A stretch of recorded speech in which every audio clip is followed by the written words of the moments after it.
Halo, assalamualaikum warahmatullahi wabarakatuh. Berjumpa lagi dengan channel Pak Eko.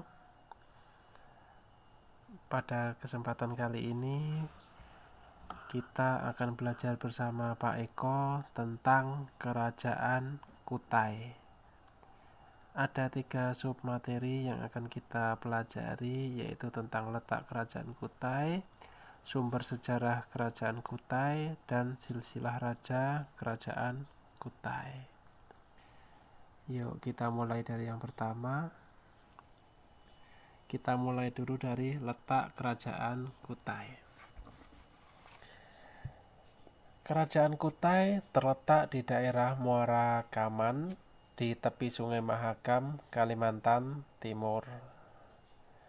Wilayah Muara Kaman atau daerah Muara Kaman ini merupakan daerah yang terletak di sekitar tempat pertemuan antara Sungai Mahakam dan salah satu anak sungainya. Jadi ada sungai besar dan ada anak sungai kecil yang masuk ke sungai besar tersebut. Wilayah tersebut tentunya menjadi wilayah yang sangat strategis karena Sungai Mahakam sendiri yang dapat dilalui oleh kapal, ya, mulai dari pantai sampai ke wilayah Muara Kaman sampai ke pusat kerajaannya, sehingga wilayah ini baik untuk perekonomian rakyat.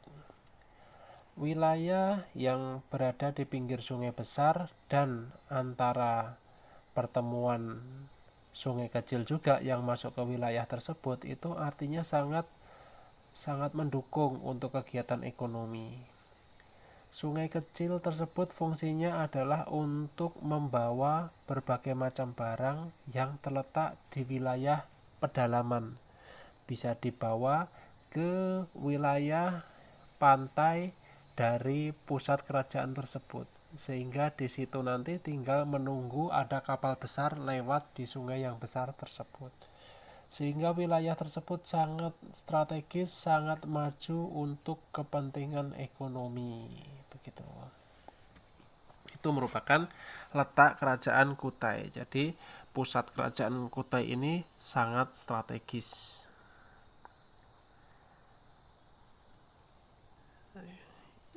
Yang sekarang kita bahas adalah sumber Kerajaan Kutai, sumber sejarah Kerajaan Kutai.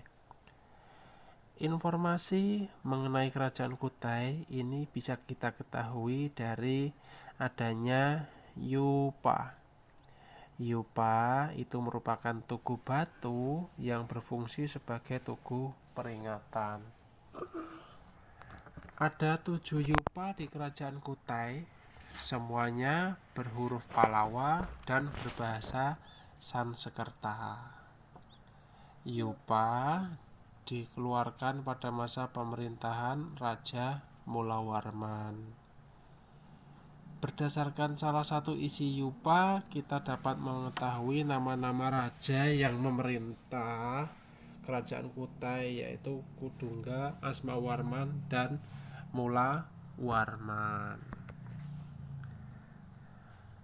Oke, sekarang kita akan pelajari silsilah Raja Kutai. Berarti ada 3 tadi ya, Kudungga, ada Purnawarman, dan Mulawarman. Kita mulai dari Kudungga.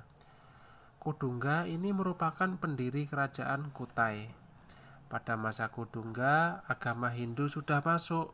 Hal ini dibuktikan dengan diberikannya nama Hindu pada anak dan cucunya. Kalau belum masuk berarti belum ada nama atau istilah Hindu di kerajaan tersebut. Karena memang sudah ada nama yang bercorak Hindu, artinya pada saat itu agama Hindu sudah masuk. Walaupun Kudungga ini adalah orang asli Indonesia.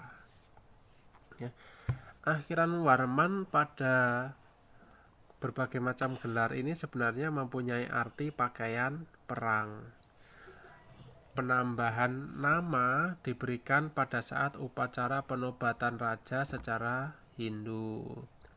Keluarga Kudungga pernah melakukan Fratyastoma, yaitu upacara Hindu untuk penyucian diri sebagai syarat masuk ke kasta kesatria.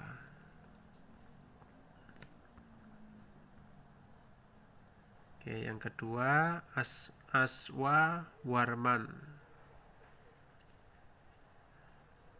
Pada salah satu yupa Aswawarman disebut sebagai dewa Angsuman atau dewa matahari. Hal ini membuktikan bahwa agama yang dianut pada masa itu adalah agama Hindu. Dewa-dewa pada kepercayaan Hindu itu sangat banyak sekali. Salah satunya adalah dewa matahari, dewa Angsuman, ya. Ada banyak sekali sebutan dewa matahari itu, dewa Angsuman, ada lagi ya, banyak sekali sebutan-sebutan. Ada dewa Wisnu, ada yang menyebutnya nanti dewa Krishna dan lain sebagainya. Ada banyak sekali, dan itu bisa dipelajari lebih mendalam di dalam kebudayaan Hindu. Aswawarman disebut juga sebagai Wangsakerta atau dalam bahasa Indianya Vansakartiya, yang artinya pendiri wangsa kerajaan. Agama dan kebudayaan Hindu di kerajaan Kutai masih terbatas di kalangan keluarga raja.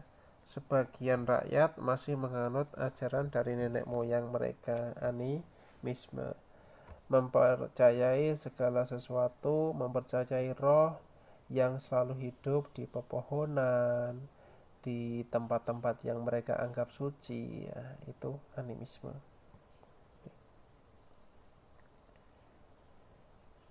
Kemudian raja yang terakhir, silsilah raja Kutai yang terakhir ini adalah Mulawarman, raja yang paling terkenal dari kerajaan Kutai itu sendiri. Pada masa Mulawarman inilah segala yupa itu dibuat sebagai bukti, sebagai tanda bahwa kerajaan Kutai ini pernah hidup di zaman sebelumnya. Mulawarman ini merupakan seorang pemeluk agama Hindu Siwa. Tempat suci untuk pemujaannya disebut Waprakeswara. Pernah memberikan sedekah berupa 20.000 ekor sapi kepada Brahmana. Kegiatan ekonomi yang dilakukan masyarakat adalah usaha peternakan, pertanian, dan perdagangan. Banyak pedagang Cina, India yang singgah di kerajaan Kutai sebelum melanjutkan perjalanan dagang mereka. Mereka singgah di situ, beristirahat, mencari berbagai macam bahan makanan, kemudian mencari berbagai macam bahan untuk diperjualbelikan di negara yang akan mereka tuju.